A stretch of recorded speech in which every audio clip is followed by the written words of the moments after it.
Nous allons parler de IOTA, de Neo, d'Ethereum, de Litecoin, de Bitcoin, de plateformes, de support, de technologie, de Bitcoin versus de marketing relationnel MLM, de distributeur automatique de billets ou ATM en anglais, de spéculation, de porte-clés et de portefeuille, ainsi que de transmission patrimoniale. Donc si vous êtes intéressé par tous ces sujets, vous pouvez cliquer juste en dessous sur la série de vidéos spéciale Bitcoin sur le patrimoine. Mais aujourd'hui, nous parlons de distributeur automatique de billets. Comment et pourquoi est-ce que vous voudriez récupérer du Bitcoin avec des billets, avec de la monnaie qu'on appelle monnaie fiduciaire, monnaie physique? Quelles sont les stratégies des personnes qui font ces échanges-là? Est-ce que la France est en avance ou en retard?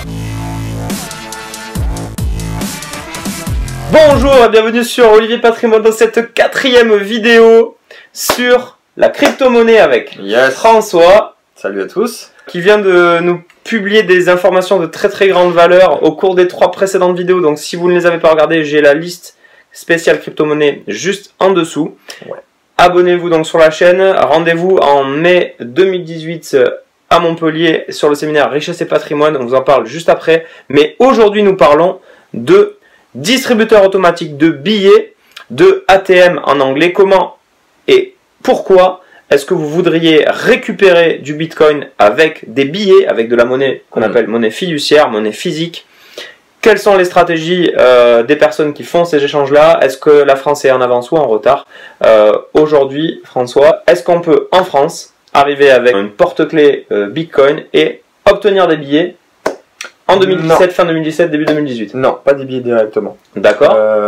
Ce qui est pas plus mal, ça évite le blanchiment d'argent. Évidemment, c'est pour ça qu'on ne peut pas le faire. D'accord. Ce qu'on peut faire en France, c'est effectivement, il y a plusieurs ATM dans les grandes villes. Il y en a un à Montpellier. D'accord. Il y en a plusieurs à Paris. Donc le plus connu, c'est à la Maison du Bitcoin. Si vous y allez, c'est vraiment un espace physique réservé à la crypto-monnaie avec des spécialistes, avec des bouquins, avec un ATM, vraiment des spécialistes. Sous forme associative, c'est vraiment une association ou c'est une entreprise, à but lucratif? Ils ont aussi créé plusieurs choses intéressantes autour du monde, notamment le Ledger, on va en parler tout à l'heure. D'accord. C'est aussi une entreprise, ouais. Ok. J'y suis allé, c'est vraiment très bien, donc si vous êtes dans le coin, allez-y. Et donc tout ça pour dire qu'effectivement, les ATM, il y en a plusieurs. Aujourd'hui en France, on va pouvoir acheter évidemment des bitcoins sur les ATM, mais aussi les vendre. Il va falloir donner ses informations personnelles, sa carte, son identité, son compte bancaire, et récupérer, faire un virement sur son compte. Donc des comptes français exclusivement, ou si quelqu'un a ouvert un compte aux États-Unis, est-ce que tu peux arriver avec un RIB étranger, ou est-ce que c'est du compte du RIB français? C'est pas sûr, ça dépend peut-être des ATM, parce que la maison du Bitcoin, il est bien, il est assez costaud. D'accord. Donc à voir, je sais pas, je ne suis pas sûr. Ok. Et donc vraiment architecture totalement ouverte sur ces ATM avec les 800 crypto-monnaies représentées, ou est-ce que c'est une architecture limitée au top 5, top 10? C'est limité, en fait c'est tout simplement limité parce que il y a des cryptos qui arrivent tout le temps sur le marché, des nouvelles. D'accord. Des nouvelles en juin, en juillet, en août, donc on ne peut pas se permettre d'avoir tout de suite la nouvelle sur l'ATM. D'accord. Et surtout aussi par le fait que ça soit les premières, les plus anciennes, les plus utilisées, qui sont davantage utilisées, comme je viens de dire, tout simplement. Donc on n'a pas besoin d'avoir le dernier coin qui vient de sortir à se remettre sur son propre compte. C'est un peu... C'est entendu. Donc aujourd'hui, on veut aller dans un distributeur de billets et repartir avec des billets. Dans quel pays est-ce que c'est possible? Et dans quel pays est-ce que éventuellement c'est interdit? Il y a des pays un peu plus laxistes où on va pouvoir aller retirer ses fonds, c'est assez sûr. Hein. D'accord. Les pays de l'Est, la Russie, ça va être jouable, ouais. Donc Russie, États-Unis, toujours Las Vegas, tout ça, ce genre d'endroit? Pendant un moment c'était faisable, alors je ne sais plus si on va vraiment cadrer la chose. Ok. Il y a des pays, comme j'ai dit, plus laxistes où c'est possible. D'accord. Ils sont beaucoup moins regardants. Ok. Mais il y a pas, eux ne trouvent pas de problème là-dedans, quoi. Quelle est la position de la Chine aujourd'hui? Donc là on parle vraiment quasiment de géopolitique, de stratégie monétaire. Ça fait fluctuer les cours. Donc. À l'international, donc quelle est la position de la Chine aujourd'hui avec le pouvoir politique qu'on la reconnaît et l'impact de ce pays d'un point de vue financier à l'échelle internationale? Sur ça, aujourd'hui, voilà, entre 2017 et 2018, qu'est-ce qu'on peut en penser? Il faut déjà bien comprendre que la Chine représente une grosse partie du marché crypto-monnaie. Bon, déjà, elle représente une grande partie de la planète, ça c'est sûr, mais en plus, si on regarde au pourcentage sur les cryptos, c'est encore plus grand. D'accord. Donc c'est pour ça que c'est important d'aborder la question des Chinois. D'accord. Eux, évidemment, on connaît le gouvernement chinois qui veut tout contrôler, on parle de Facebook, on parle, enfin bref. Ils ont voulu et veulent vraiment contrôler, bien que je ne pense pas que ça sera possible, mais ils veulent quand même encadrer le monde de la crypto-monnaie. D'accord. Dans le sens où ils vont vouloir imposer la leur. Alors, ce qui est rigolo, c'est qu'il y a aussi pas mal de crypto-monnaies nationales qui ont été créées. Il y a eu l'Australian Coin, il y a eu l'Island Coin, enfin bref. D'accord. Là, on parle pas du tout de ça, on veut parler aussi des vrais cryptos pérennes, structurales, qui vont perdurer. D'accord. Par exemple, l'Ethereum, où ils ont créé l'équivalent en chinois, c'est comme ça s'appelle la crypto Neo. D'accord. Qui est au niveau de l'ingénierie très bonne, au niveau de la technologie très bonne, Okay. Sauf qu'ils veulent imposer celle-ci. Et pas les autres. C'est-à-dire qu'ils veulent imposer celle-ci à tous les Chinois qui vivent à l'intérieur de la Chine d'un point de vue physique. C'est ça. Mais des étrangers extérieurs, entre guillemets, investisseurs, pourraient l'acheter? Oui, bien sûr. Bah, moi, justement, je me suis positionné sur le Neo en me disant qu'en 2018, elle devrait exploser, même voir un potentiel x10, justement dans ce sens, dans cette idée géopolitique où ils vont vouloir arrêter l'Ethereum, qui est le concurrent principal. D'accord. Et où on sait vouloir imposer le Neo comme la crypto-monnaie nationale. D'accord. Donc là, tu as quelle source d'information à ce niveau-là pour toi te positionner avec cette stratégie-là aujourd'hui? Alors, ça va toujours être regarder les tendances, les news. C'est toujours un travail de fond que je fais tous les jours. D'accord. De regarder les nouvelles. Le gouvernement chinois avait déjà essayé d'abolir les crypto-monnaies il y a quelques mois. Évidemment, c'est impossible. Par contre, ils peuvent l'encadrer en imposant en disant que c'est celle-ci qui doit être utilisée dans les entreprises aux particuliers et pas une autre. Du coup, là, ce serait jouable. Ok, waouh, c'est très très très important et c'est assez hallucinant de voir à quel niveau d'information nous, entre guillemets, en habitant en France, on a accès. Aujourd'hui, quand tu cherches des informations, on s'éloigne un petit peu, mais finalement c'est assez lié.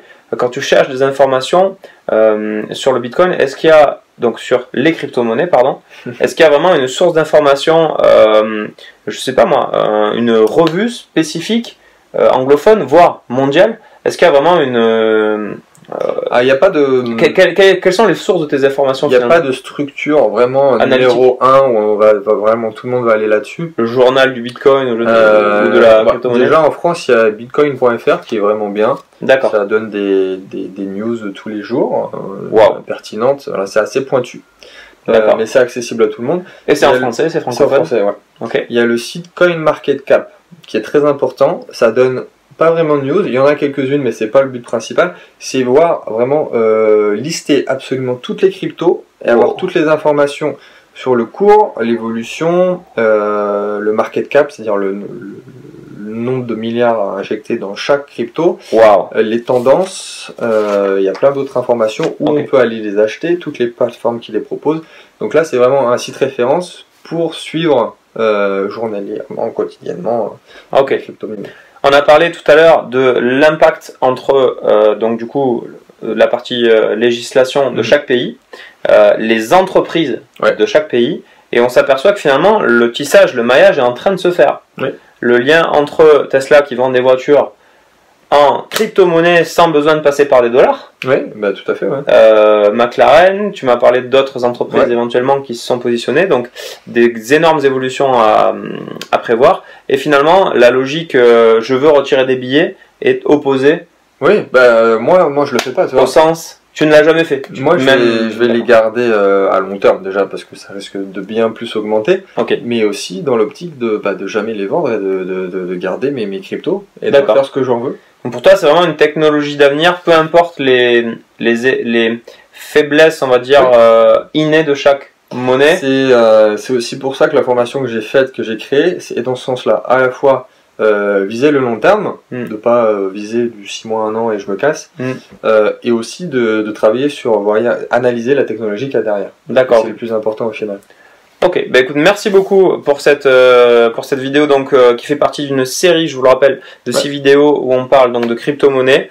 Si vous avez aimé cette vidéo, cliquez sur j'aime, laissez-nous donc abonnez-vous à la liste Olivier Patrimoine, vous pouvez visiter richa30ans.com, olivierpatrimoine.com. À très bientôt, mettez votre patrimoine au travail. À très vite.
Ciao.